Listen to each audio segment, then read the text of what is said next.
Welcome to another exciting episode of Humanity 8.0, a podcast where we talk about movements and initiatives that seek to move humanity to its next epochal iteration.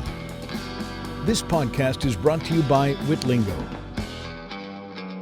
When it comes to managing a community, one of the keys to success is the ability to effectively communicate with the members of that community. If you are a service coordinator or responsible for community engagement, Witlingo provides a multi-channel, multilingual notification and engagement platform to help you work more efficiently and effectively. For more information, please visit www.witlingo.com. That's www.witlingo.com. And now, here's your host, Dr. Ahmed Bouzid. In one of my alma maters, there was a field, Virginia Tech, right? There was a field, and it has ROTC. ECR sort of soldiers, student soldiers, right? And there was something called a drill. There's something called a drill field. Okay, it's a big field, right? And that's where they do their drills, their marches, their practice, and all that. That drill field, became the place where the encampment is, which is a fascinating metaphor and retailization of something that was military and now is taken up and occupied and recast as a place where we protest war, right? And so there is this very raw contention between universities that wants to reappropriate and recodify that space to what it was before, and these students are saying, no, we want to take the space to protest, right? So, that it has been useful to me in that sense, where I see this this attempt by the establishment or by the status quo to maintain the codifications they have of territories, physical and beyond. Yeah, well, there's a few things there. I guess for the last point on that's a really interesting example of the drill field with the encampments. But then I guess that's where Deleuze and Guattari's topics, that's a prime example of how they're so ambiguous.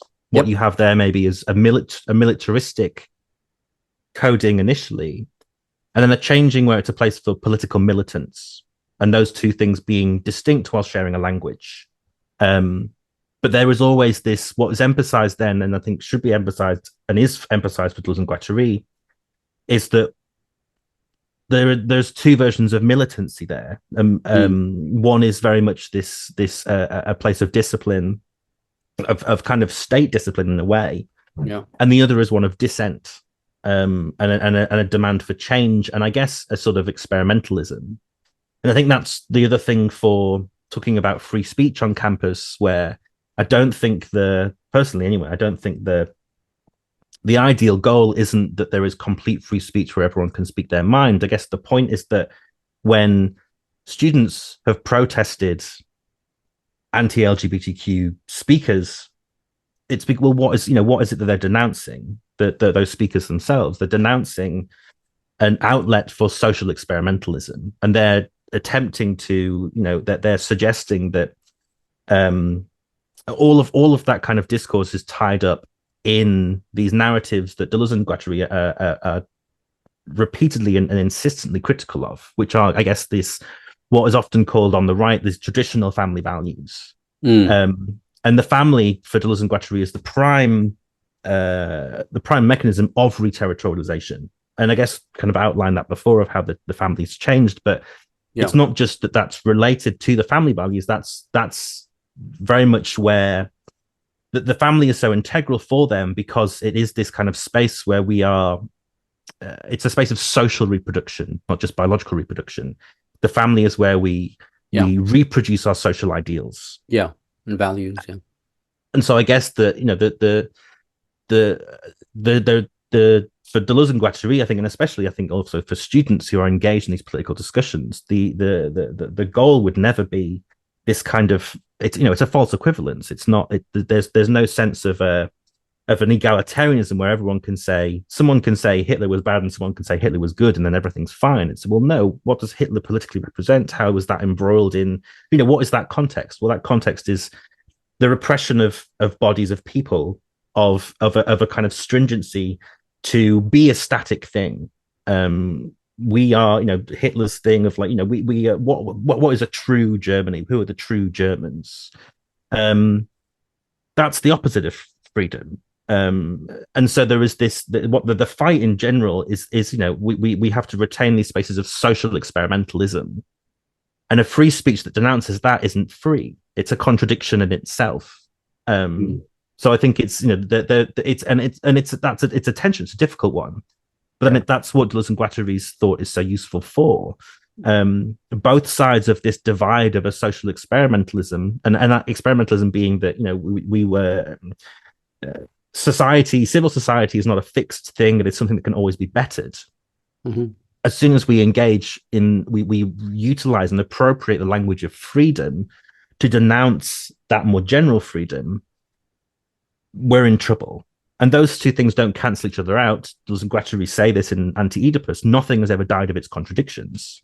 But the focus for them, and I think for me, and I think this is my political position in general,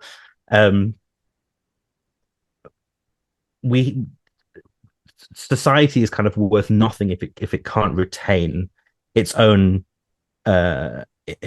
experiments, which I guess it can be is not a kind of general term. It's a we might not know the final answer to the thing that we're dealing with. We experiment with it in order to provoke ourselves to think. And so that's the further contradiction of the academy, where freedom of speech is framed in terms of people that want to shut down thought and are thinking otherwise to what Deleuze called social doxa. When we lose that, that's the freedom that we're losing, and that's far more important than this other kind of bastardized notion of freedom of speech. Yeah. Well, let me dig deeper with you here, right? So let's just simplify it for ourselves, at least for me. So let's say there's a speaker who is invited, right? And they are against freedom of speech. They say freedom of speech has its limits. And therefore, and here's the argument, because, if you start talking about certain things, then you may create a movement that will go out of whatever, right? Whatever argument they give. Now, I'm going to ask you, should this person be allowed to speak or not? Well, I mean, these people do speak. I suppose that's the thing. There is no one is kind of being shut out of these spaces. When there's all these conversations around cancel culture, and this is a point that people make in all kinds of op-eds, the people that are being told their speech is being cancelled are published authors. Jordan Peterson loves to talk about this. He always talks about being cancelled. He's got these huge book deals with some of the biggest publishers in the world. He sells thousands of copies of his books. His speech is not curtailed. In fact, he's very, very visible. But then when people push back on that context, the freedom of others to speak is seen as infringing on his freedom of speech. But then you can flip it around. Is it a question of the freedom of speech, or is it let me get this right. Are we talking about the freedom of speech, or speech that is actually vying for more freedom, if that makes sense? I understand. Yeah. Well, let's I'm gonna narrow it down and give you, let's call it a scenario, right? So it's as somebody who's a speaker, right, who has been invited by a student organization, right, to speak at a certain time at a certain place, to say some outrageous things about how freedom of speech needs to be narrowed, or something, I don't know, about how we need to maintain the he and she, everything else is bogus. Let's say they are one of those folks, right? And they come in to talk. Okay, yeah, people publish books and they make deals and all that, but I just want to focus on that specific scenario.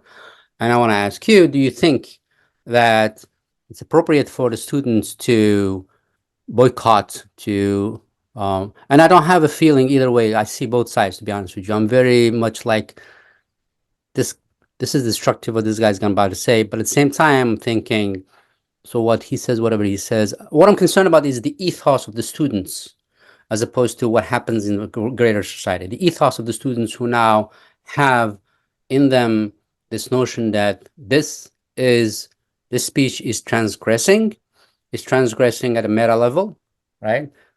It's not that they have an opinion. They want to clamp down on people being able to do certain things. So they are really infringing on our freedom of speech, and they are exploiting the freedom of speech that we have in our society to go about limiting. And I have grappled with this, and I've written a couple of things about how maybe what we should do is we should say freedom of speech is this. Anybody who talks about abolishing freedom of speech, that's above, beyond what is acceptable, right? But then I find myself in the situation we're in right now, where people are saying, these people who are saying from the river to the sea, they're saying something outrageous. They're saying they want the genocide of the Jewish people, right? And therefore, clearly, it's out of bound. And so, if you have that framework that allows you to do things like, yeah, we can in fact shut down some people who go beyond a certain, right? Then it becomes arbitrary what is and what is not, right? So if you have the framework that says it's okay to, which I subscribe to at some point, it's okay to clamp down on people who are threatening freedom of speech or threatening the ability to, who are touching some very core concepts.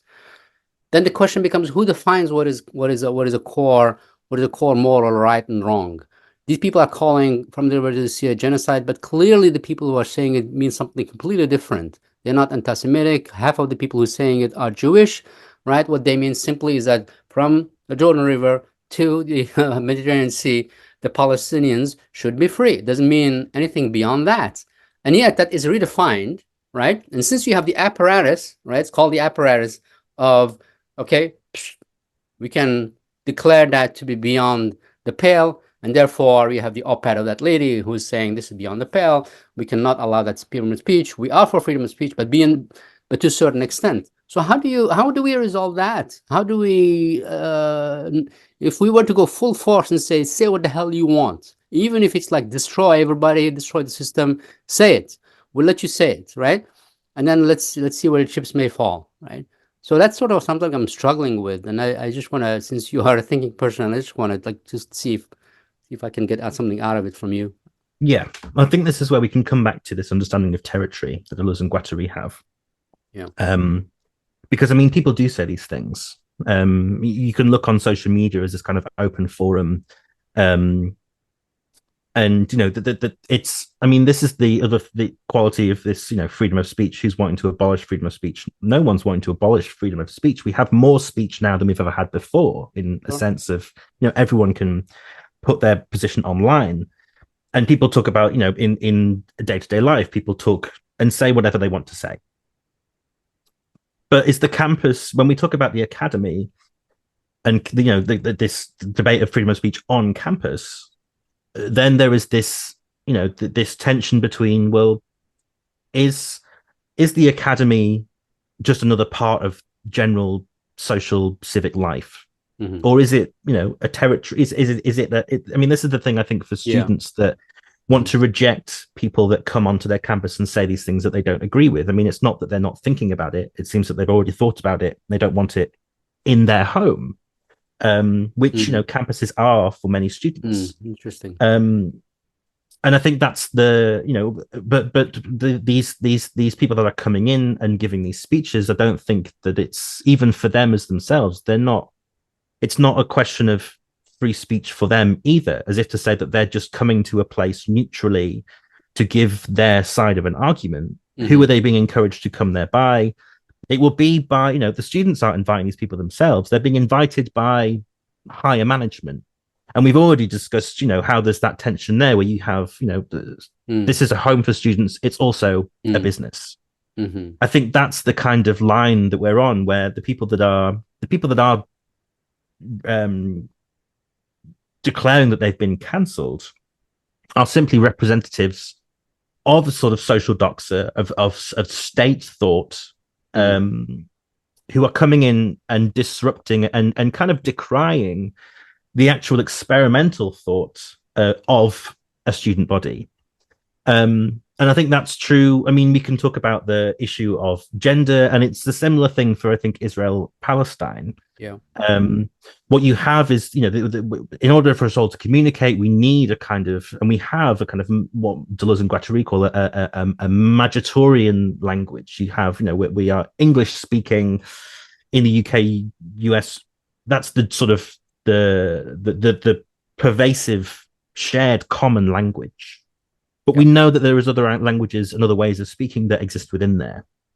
And what kind of knowledge are we losing when we bar that kind of speech, that minoritarian language, from being, represented at that level? And the way that Deleuze and Guattari talk about minoritarian language is that it's a way of making a kind of more marginal position, not just in terms of numbers, or a minority in terms of it's a position held by fewer people, but it's not a part of that kind of hegemonic current of what Deleuze and Guattari kind of refer to as state authorized thoughts, you should say.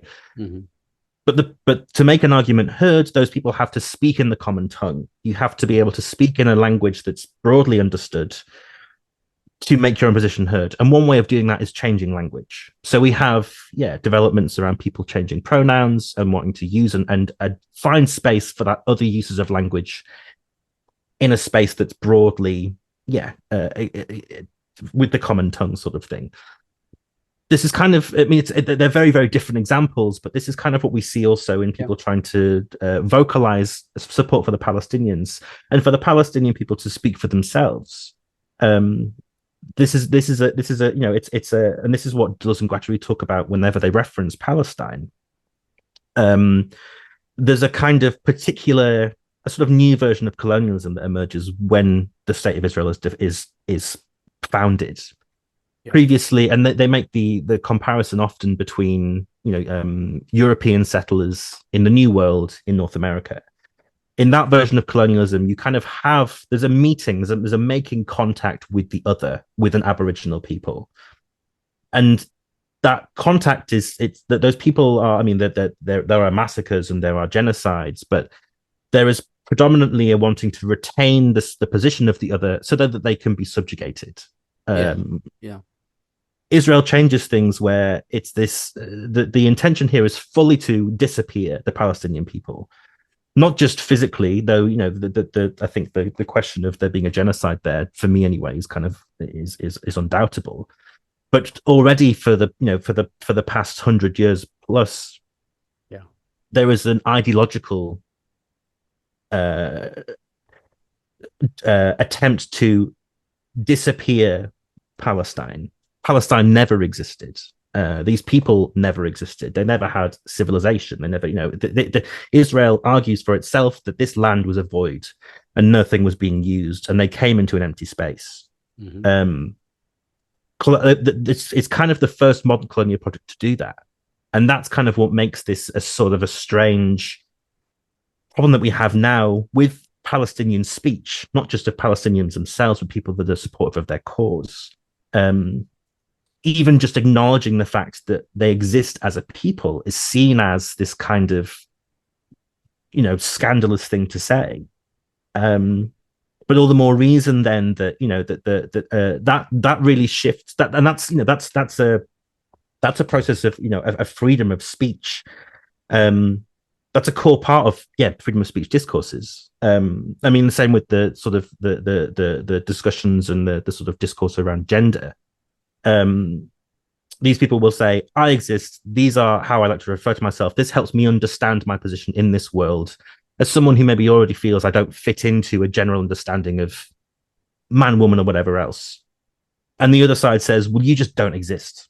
So you can't, your language is an imposition because you don't exist, even though you've developed a language to assert your own existence. And I think that's why I think there's definitely an affinity, and I've seen LGBTQ groups very much on the Palestine side because I think they identify that level, right? An erasure, denial of who you are, right? Um, and what's interesting, and I think maybe this would be heartening to the LGBTQ folks and people who support them, like myself, right? Is, what have we learned from Israel, from France against Algeria, from France against Vietnam, the United States against Vietnam, is that insistence that these are Arabs or these are Asians. I mean, like Algeria, I'm from Algeria, right? So the French, and it was a horrific, it was a horrific genocidal attempt.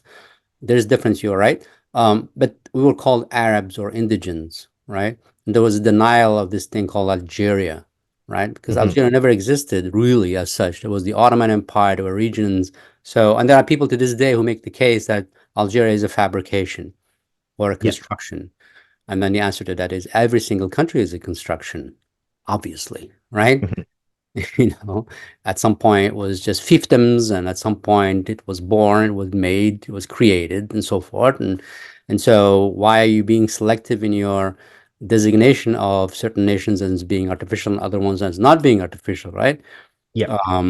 And so I see that those similarities. My point really is that as they massacred the Algerians, as they massacred the Vietnamese, there was an insistence on those people to say, no, we are Algerians, we are Palestinians. So it feeds it in a way, right? So, which I think is the folks that are on the right who are saying, no, there's no such thing as man, woman, right? The more they do that, the more they energize the movement, the more they give it reason to band and to find allies and to grow, right?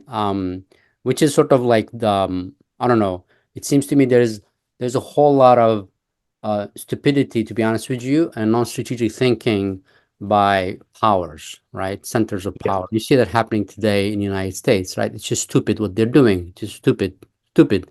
What Israel is doing is they are destroying themselves, really, right? By doing all these things, thinking that they can, in fact, do something called erase an identity, when in fact what they're doing. And I'm very ambiguous about what's happening between Russia and Ukraine and so forth, but the identity of the Ukrainian, right, going through, it just solidifies it, right? Before that, maybe it was, well, maybe they are just cousins and so on, but now it's like the Ukrainian, right?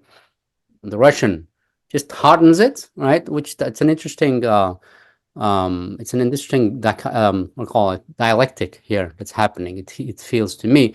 The last thing I want to talk to you about, and we have gone beyond. I knew it. I knew we were going to go beyond. It's been a fun conversation. So yeah, I knew. So I wanted the last thing I want to talk about, which is the following. Nomads, right? I think nomads is an important concept, right?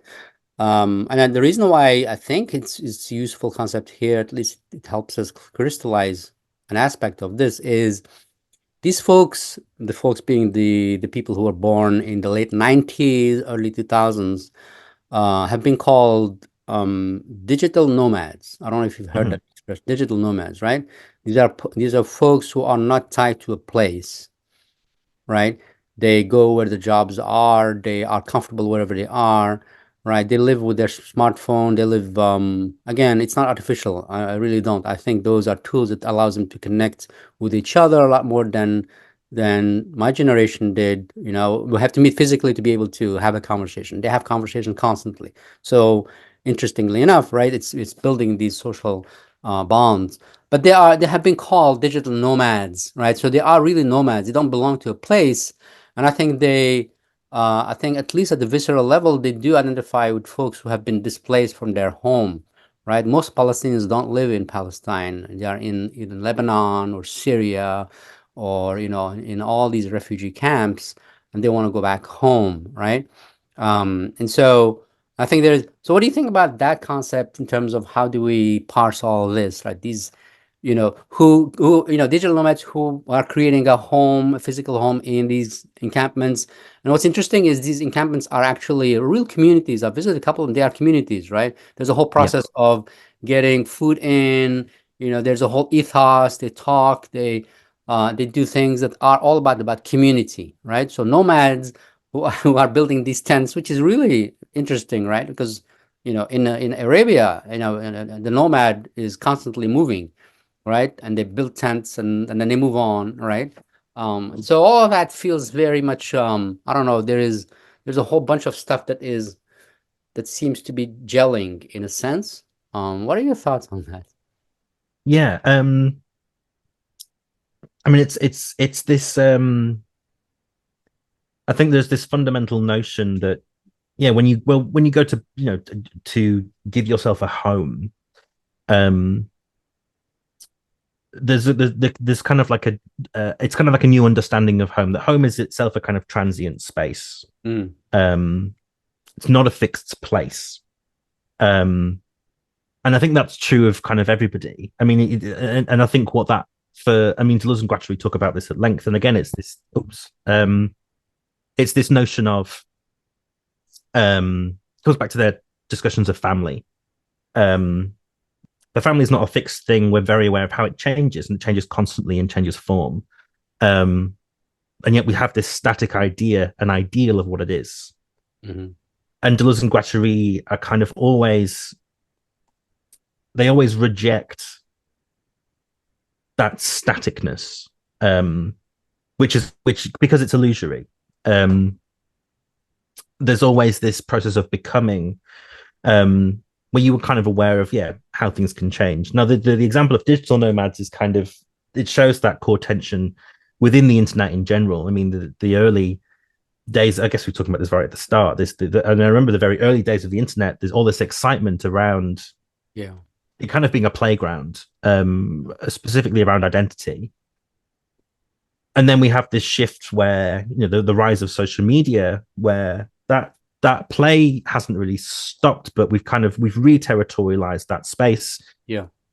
To really focus on, you have your network of platforms that nonetheless you use to express a very fundamental version of who you are. The internet wasn't necessarily always used that way, and that's the kind of internet I prefer.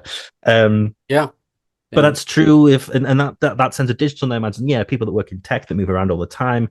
There is that sort of dual, that kind of contradictory combination of flows where you are completely unsettled, you are nomadic, and yet I guess if it's a job in tech, you move around, but you still carry around your CV, you still carry around this document that defines you as a sort of static individual, or traces this clear line of development. What is so how do we piggyback on Deleuze's concept? How does he use that concept in his way of tackling problems? The fact that the nomad the nomad is central more or less to the way he right? Is the nomad is the one who is not tied to a particular system, doesn't build roots, right? It's rhizomatic, right? It's always negotiate. Has to be creative in terms of solving problems, right? So creativity is the core thing, right? How do you create? How do you create? And I've seen this. I mean, we saw this how, again, when we talked at the beginning, this is evolving. These folks are not stuck to one strategy as such. They have agreed, which is very impressive, to be honest with you. They have agreed, or they have either intuited, or I don't know, they've discussed it. I don't know. They have, because there's no public intellectual who's guiding them, which is fantastic, right? It's very rhizomatic, right? Yeah. But they seem to have understood, and I'm going to play actually in this. I'm going to play a video where, have you seen that video of that awful lady who resigned? She's British. She was foreign minister, Indian origin. Oh yes, Suella Braverman. Yeah. So she was going with this guy. It was raining, obviously, and it was drizzling, and they were going through this encampment. Have you seen that video where she's talking? Yes, yeah. It was a GB News clip of her. I think it was in Oxford or Cambridge. Okay. And she's not engaged with at all. Yeah, she's just so I'm going to play it right here. Now, quite often you'll see that they don't seem particularly intent on showing their faces. I don't know if you might be able to engage with people. Hello, just wondering if you'd like to have any kind of discussion at all with Suella today. Hi, I'm Suella. I'm keen to find out your views and what you're protesting about. Nothing at all? No? Interested in why you're covering your faces. Is it a COVID or a health measure? No comment. No. Can I just ask, are you students at the university or just from around the area? Nothing? No? No, fine. Okay, interesting. Oh, what were you expecting? You know, did you think that maybe people might engage a little bit with you? I feel very strongly Well, these are supposed to be some of the brightest and the best students in the land, and taught in the art of articulating their views and expressing arguments in a coherent way. And I'm interested in hearing their arguments. Yeah? Anyone? Engaging and listening. What would be your main question to some of the individuals? I'm really keen to hear what your message is to Israel. No. Nothing. Interested to hear your message to Hamas. No comment. Okay. Do you think the hostages should be released now? Oh, really? No. Is there? Oh, hey, we keep walking. Not very. Don't know if you would like to have a quick chat with us, sir, at all today? Hi there. Go on. Very nice. I'm Suella. Can I ask you what your message is to Israel? Yep. Right. Can I ask you what your message is to Hamas? Silence. Guys, anyone willing to just explain a couple of bits and bobs? What you guys are doing here, why it's so important to you, what the demands are, anything? No? Vegan and nut fruit needed. Vegan and nut-free food Oh, that's what it says. is needed. Right, well, there we go. Morning, everybody. Hi, I'm Suella Braverman, MP, here to inquire about what you're protesting about and give you an opportunity to send your message onto national television. But I was really impressed by how they just would not engage with her, which is, for me, an understanding that we do not want to play by your rules. Mm-hmm. The rules of you're Yes. going to ask us such questions, you're going to trap us in such a way, you're going to do this, and then nobody engaged with her at all, and which left her powerless, right? Yes. They didn't give her anything to cling on to do whatever she wanted to do, which is to humiliate them or to yell at them or speechify and whatever. And so I mean, I'm sort of really mystified by this. How did they get to this? Did they talk? I probably should bring somebody and interview them, somebody who's doing it, right? And understand, like, how did they get to that point? Because it's a very powerful. I don't want to play by your rules. We have our rules, and Yeah. our rules are not your rules. And language, which is interesting, like language, it's like saying that language itself is loaded. Yeah. And we're going to talk about symbols. We have our way of doing things. We don't want to deal with that, which is an interesting way of resisting, right? A pacifist resistance, but at the same time demanding something vociferously. Yes. So I was impressed by that. What do you think? Well, yeah, I guess it's that's what's really impressed me with all these encampments and this younger generation that has definitely learned the lessons and I guess the mistakes from my own. I mean, my first year at university as an undergraduate student here in the UK was kind of defined by going on protests in London against the trebling of university tuition fees. And I guess after that you have Occupy Wall Street, and then more recently Black Lives Matter movement. Yeah. And it kind of comes back to what we were talking about initially, this the kind of role of social media in disseminating these positions. Mm-hmm. And you know, there are these critiques, and especially there were these critiques around the Black Lives Matter movement, of you know, virtue signaling, whatever else. You kind of very in the most minimal way you align yourself with a cause, but primarily so people think of you individually as a good person, and that's not really a great way of building a movement. And it's kind of, this is what Deleuze and Guattari also talk about. They have this notion of becoming imperceptible. They're not interested in representation. They hate representation. And because, you know, and this is the dynamic of, coming back to our conversation around free speech on campus, you know, these two sides of debates aren't egalitarian. They're not equal. There is sort of state power that is far more dominant and subjectivating, and a kind of more monetarian position. And the solution to making these things, to developing these movements, isn't to become recognizable to whoever's across the aisle from you. You know, that no one is served by becoming recognizable to power, then you're just easily appropriated. I mean, this is something that we see with like pride movements for the LGBTQ community. You make yourself visible to power, and then what happens? Power invades your space, and it's all, you know, pride floats for banks and things like that. You know, the power can piggyback on your movements to then, you know, to pink wash, or, you know, or whitewash itself, or, you know, or greenwash, all of these terms. I think what the campus encampments have realized is precisely that mechanism, and how social media plays a role in that. So when they have someone like Suella Braverman and GB News, this you know, that, you know, they're a new news channel, but they're kind of our Fox News.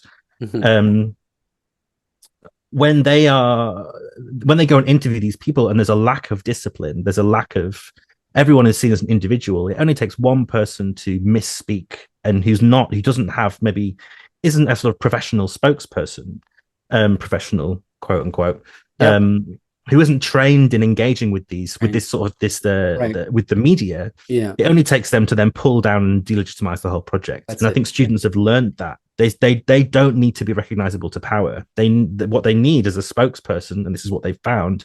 They need a spokesperson who can in a very disciplined and kind of militant way, define their position and not be susceptible to the games that the media will play. And I think that's a very, very smart move. Then again, there's that tension where, you know, that silencing of self, of not seeing a kind of basic virtue in speaking one's own position, is actually, you know, disregarding the individual is far more beneficial to this wider collective movement.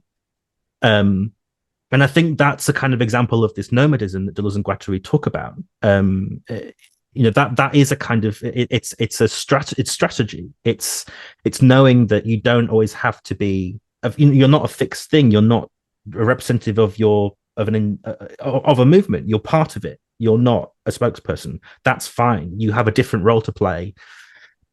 Everyone has their own role to play, and you become this kind of swarm, and that collective, that more of a collective sort of position becomes more powerful, because again, that's how sort of the state works. Those are the same mechanisms that it uses for itself.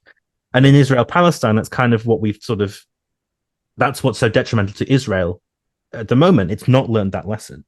It will have its spokespeople that give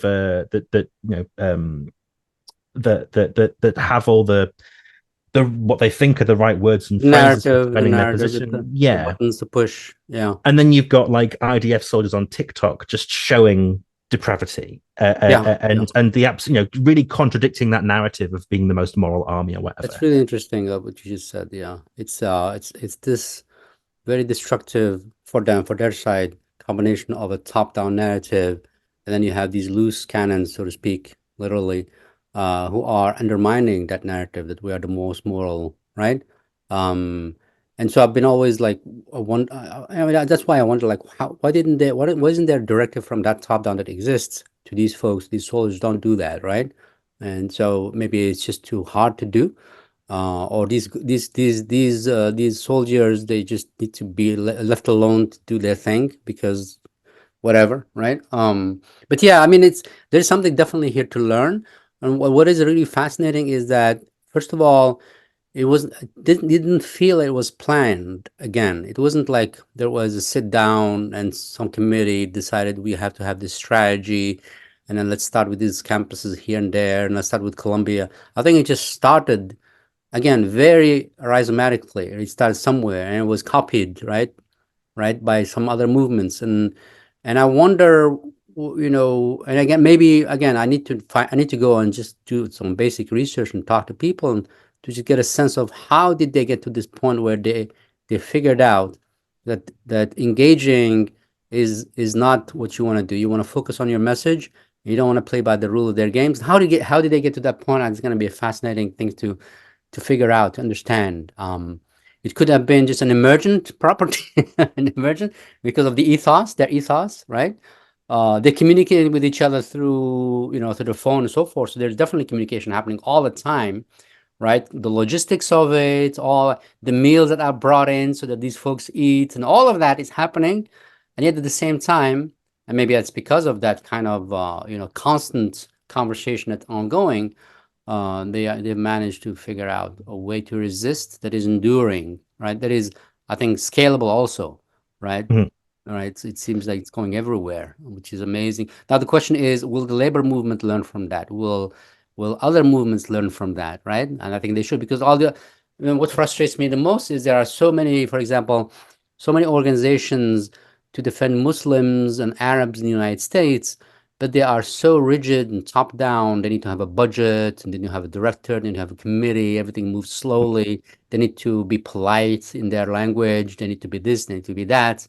And I'm just wondering, are other change agents in society going to learn from what these guys have clearly illustrated, and we can declare it a success even now, I think, Yeah. regardless of what happens.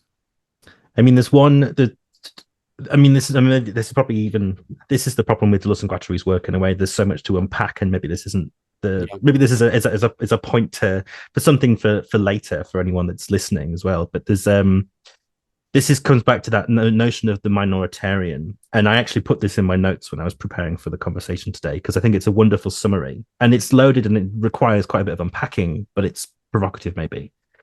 And Deleuze and Guattari, in their book on Kafka, they give this summary of what is a minoritarian literature. But we could replace literature with any kind of mode of expression. And there's many more of those available today. But they say that it has three characteristic qualities to be minoritarian. And I think we've kind of touched on all of them here. And they say it's one, the deterritorialization of language, the connection of the individual to a political immediacy, and the collective assemblage of enunciation.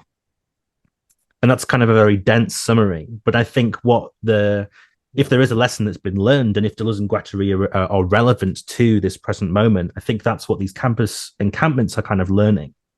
They don't have a kind of obvious relationship to their own speech and language and the way that they communicate their ideas.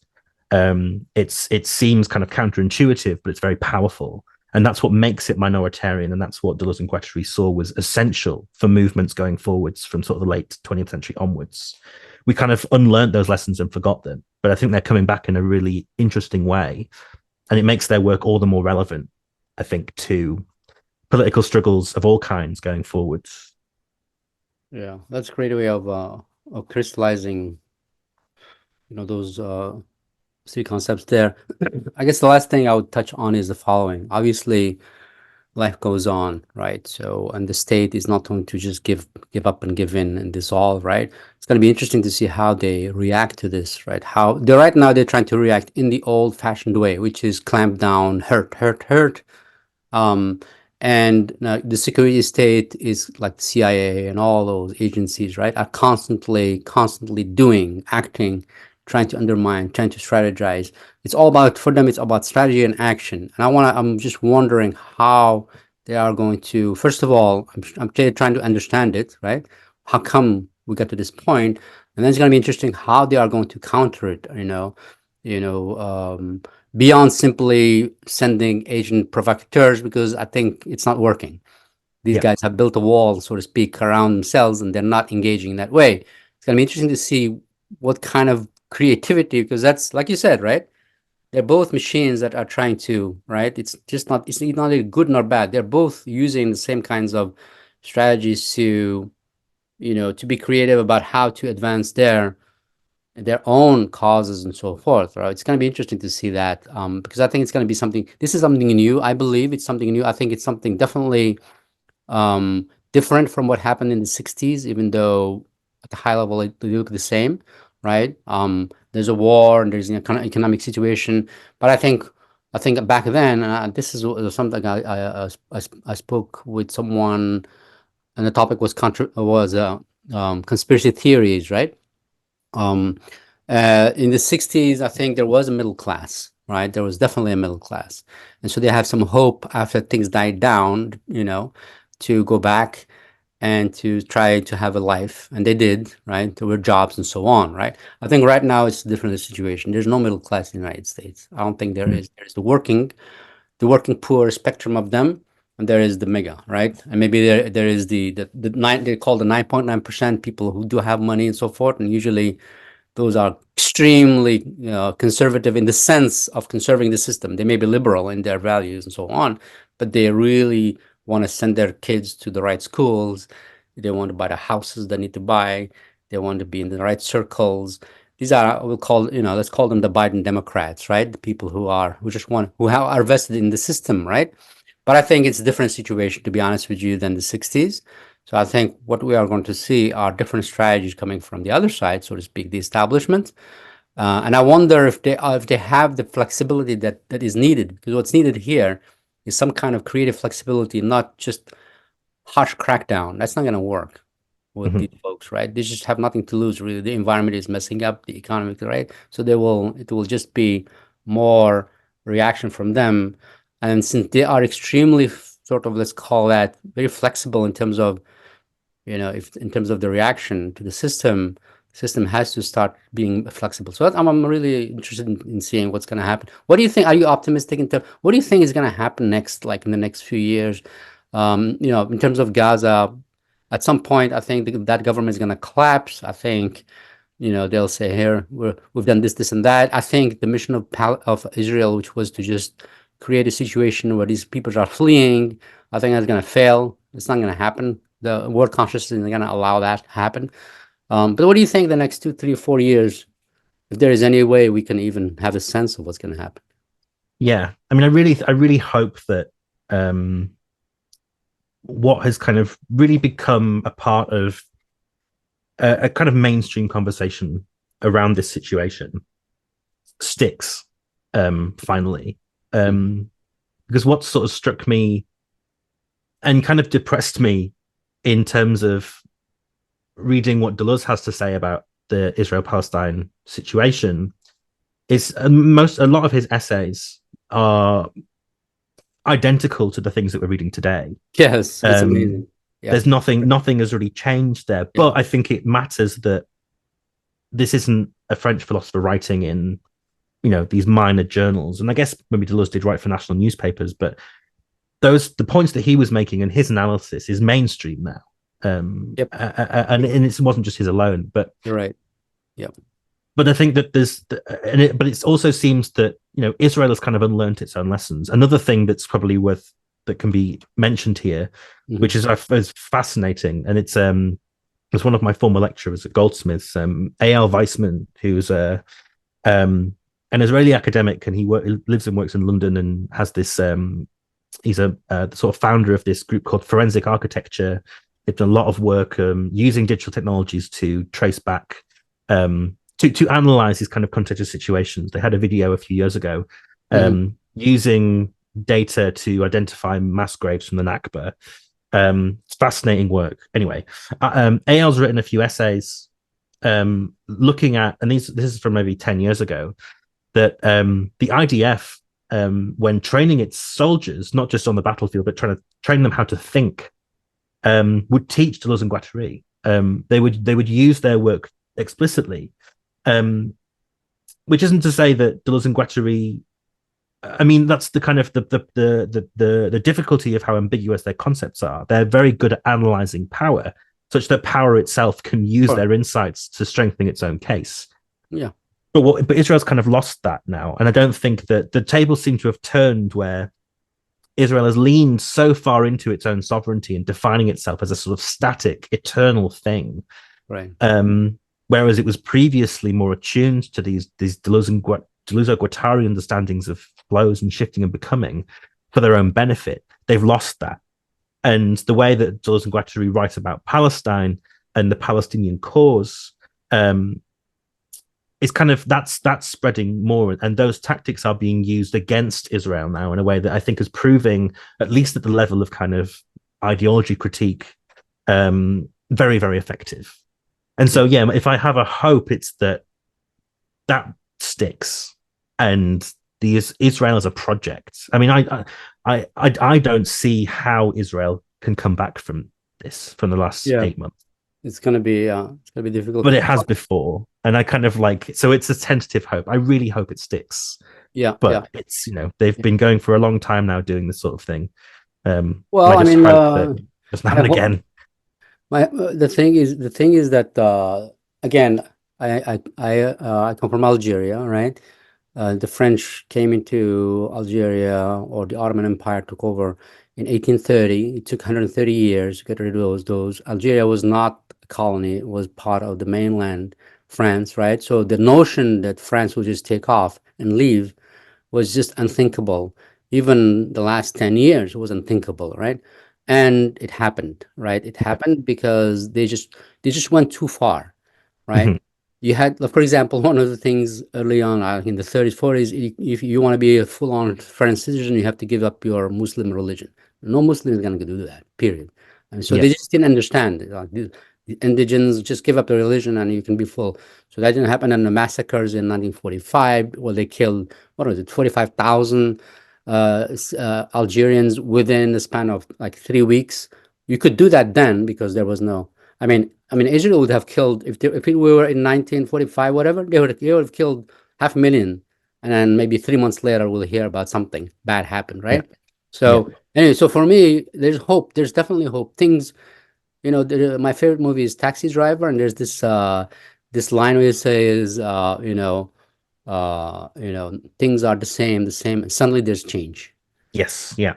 right? It's the same, you think it's not, and then suddenly there's change, and then only later on you understand why the change happened. So I think some change is going to happen. Personally, I think the only solution is a one-state solution, right? Mhm. Democratic. So you maintain democratic. Whoever is there stays there. It's not like you're gonna evacuate and whatever or get rid of folks. They stay there. It becomes one state. I don't see any other way of solving it. I don't see like a two-state solution is just a joke, right? It just maintains this tension between these two peoples, right? But I think we have to maintain hope. And then I think it's going to stick, to put it in your own words. I think it will stick only if this ethos of this movement is adopted by women's rights, adopted by these minority causes, or the labor, right? They adopt that, create a community. Don't have this person who's your spokesman. Like right now, I'm worried about labor because they had Fain, who is the head of labor, or UAW in the United States, and he's becoming a star. Okay, that's a danger, right? There's no star in this encampment movements, right? Like one person who is representing everybody. There are people who know how to talk and all that, but they are very local. And so, like you said, the appropriation of these folks and just sucking them into the system and then using that to make themselves look good, right? Whitewash themselves or pinkwash, right? So I'm hoping, my hope is exactly along the lines of yours, which is, let's hope it sticks. I'm hoping that the lessons are going to be learned by these movements, because if they are learned by these movements, that's going to be just impossible for the state to just combat all these from all these fronts. It's going to be difficult. They'll have to change for the better. Well, there you go. 1 hour 40 minutes of conversation that went very.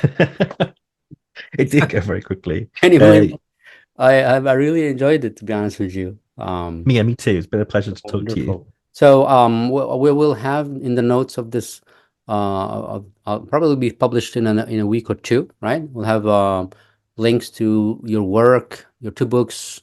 Are you working on a book now, or are you focusing on your dissertation, or? My hope is both. My hope is that the PhD will be a book draft, but we'll see. I've got a 18 months left to finish it, so we'll see where I'm at then. But yeah, we'll see. In 18 months, you'll finish your PhD. Yes, yeah, that will be when it's finished, and then I'll think about transforming it into something more publicly consumable. But yeah. And you have a website that's where I found you. Actually, I read some of your stuff there. Where would people go on to that website? What is that website? It's xenogothic.com. Xenogothic. Xenogothic. And yeah, that is my Xenogothic is my kind of handle across social media too, if people want to find me there. But yeah, the website is kind of my personal Internet Archive. That's where everything is. Okay. Well, Matt Colquhoun, is that how we say it? Yes. Matt Colquhoun, thank you so much, man. This was fun. It was a lot of fun. And hopefully maybe we'll have another conversation, down the line when this thing has subsided. Maybe there are more lessons to learn after that. And again, as I was saying, I'm really keen to see how the establishment is going to try to figure out how to deal with this. And maybe at that time, we'll be able to see the outlines of that reaction. Yes. Yeah. Something, well, as you say, like change is coming. Maybe something already has changed, and we'll see what the aftermath of that is. And I hope that there's an aftermath sooner rather than later, that we're sort of on the other side of this thing, and then we have to begin the process of thinking it through. Well, the good news is that these are young folks, so they are hopefully the ones who are going to take power in a few years, right? Question is, will they just go into that system, or would they have to change that system by the time they're getting in, to be the administrators and whatever? All right, Matt. Thank you so much. Thank you so much again. It was fun. Thanks for having me. We'll talk again. Pleasure. See you later. Bye. Bye. Take care.